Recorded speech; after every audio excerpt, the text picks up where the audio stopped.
How's it going, guys? Dragonstar Production here, back with another video. This time we're going to be bringing part 2 of What If Bardock Was the First Super Saiyan God. Like normal, I'll leave a link above and below, so be sure to be caught up before this video, because now we're getting into the video intro.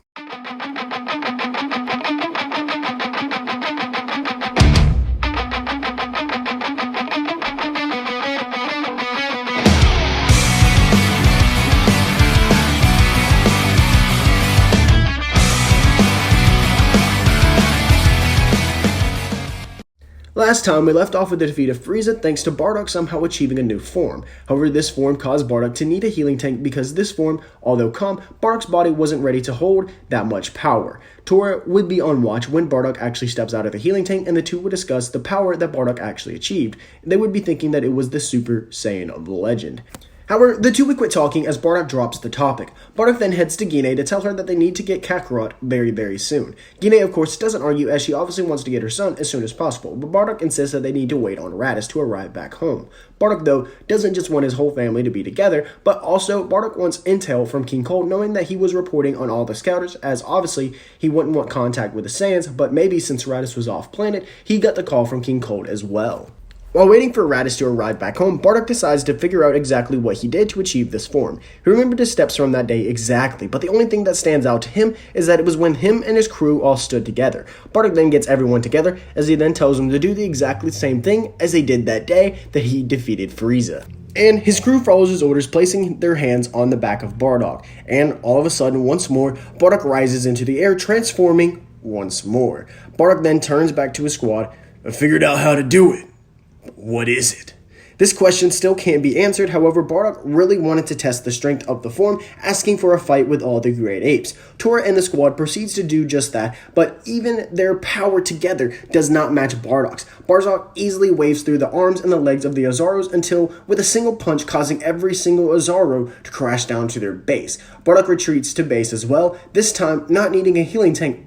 But let's get into somebody else who's pretty closely involved with the Super Saiyan God. If you guys couldn't guess who we're talking about, it's Beerus. Back over on Beerus' planet, Whis would be fully aware of this Super Saiyan God power happening on planet of Vegeta when it happens. But he would decide to actually wake up Beerus until he speaks with the Oracle Fish to confirm that this is actually what the Super Saiyan God was and the rival that Beerus actually wanted to face when he was awoken. So with that said, Whis then wakes up Beerus after confirming it with the Oracle Fish, who is highly irritated until Beerus hears that it is actually the Super Saiyan God that he had been wanting to rival in his dreams.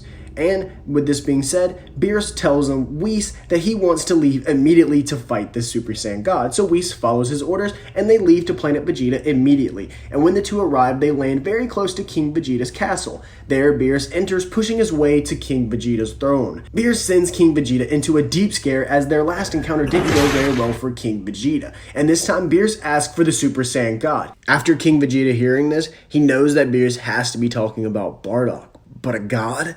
This blows Vegeta's mind, who's honestly speechless at the moment. Beerus quickly, though, gets frustrated at no response. Beerus grabs King Vegeta by his armor, this time not asking, but demanding the Super Saiyan God. King Vegeta then gives Beerus Bardock's coordinates, so Beerus would then just throw King Vegeta to the ground as he and Whis then set off towards Bardock. However, before I get into Beerus and Bardock's encounter, let me point out that King Vegeta is pissed. King Vegeta has no clue how Bardock, a low-class Saiyan, could achieve such a form, but King Vegeta vows to get this form as well, as he'll start with a non-stop training with his son Vegeta until both of them achieve this form.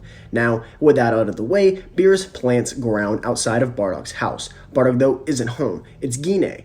Bardock was currently off getting a ship the right size to carry both him, Gine, Kakarot, and Raditz all back from Earth back to planet Vegeta. Beerus, though, doesn't care at all to hear any story from Gine. Instead, Beerus threatens Gine, telling him that if Bardock doesn't get here within 30 minutes, he'll kill her and blow up the entire planet. This scares Gine deeply to the point that she actually flies off calling for Bardock. Bardock, hearing Gine's cry scream, he rushes towards her saying that somebody was actually looking for him. Bardock, hearing this, he rushes straight to their house and he is pissed that somebody had threatened his wife. Bardock would bulk up, exerting a lot of ki as Beerus feels this, and he then too meets up right in the middle with Bardock. Bardock angrily screams, dashing at Beerus, "What the hell do you want from me?" Beerus replies, "It's not you I want. I want the Super Saiyan God, which I've been told that's you." Bardock, like King Vegeta, was shocked about hearing that he could possibly be the Super Saiyan God. Bardock, though, quickly states that he's not sure if it's a god form or what it is, but he won't let him hurt his family. Beerus, though, tells Bardock that if he doesn't fight a Super Saiyan God, then he'll not only just kill his family, but he'll blow up the entire planet. And this is the second time he's threatened it. Next time, it won't be a warning.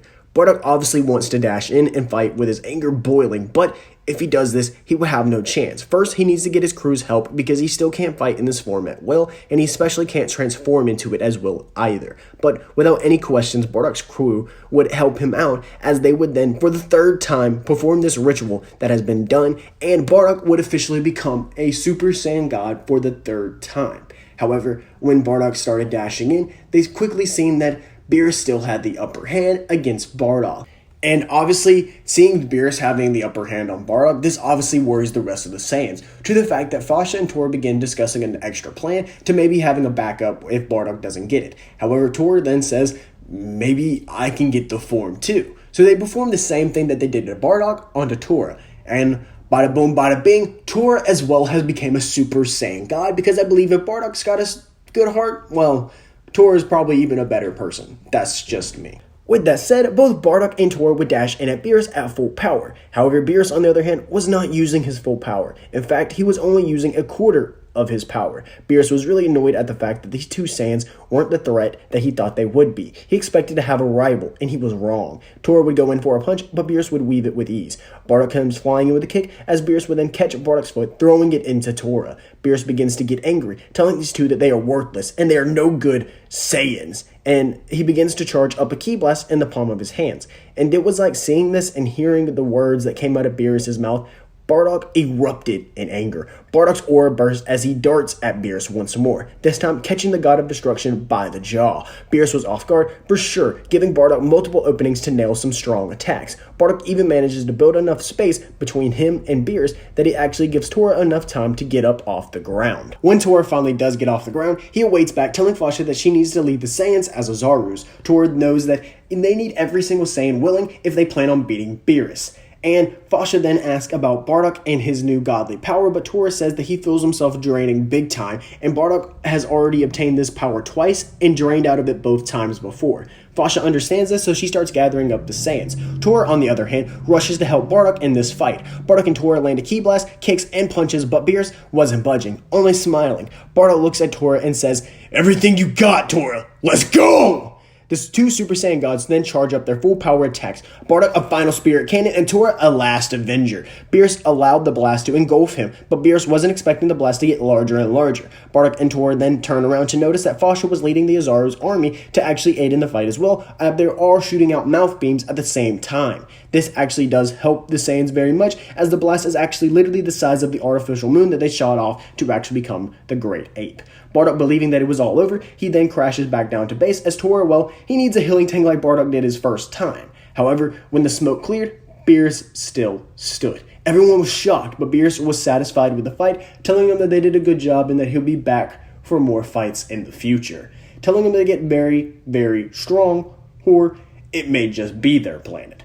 And it also helps that Gine also prepared Beerus and Whis a to-go bag of food, so in a way, they're kind of not going to blow up a planet that's giving them food. But with that said, we are going to go over to King Vegeta's castle. Inside of the castle, King Vegeta got a call by none other than King Cold himself. The message states, "You filthy no-good monkeys. You didn't appreciate my son's rule. You filthy no-good monkeys didn't appreciate my rule.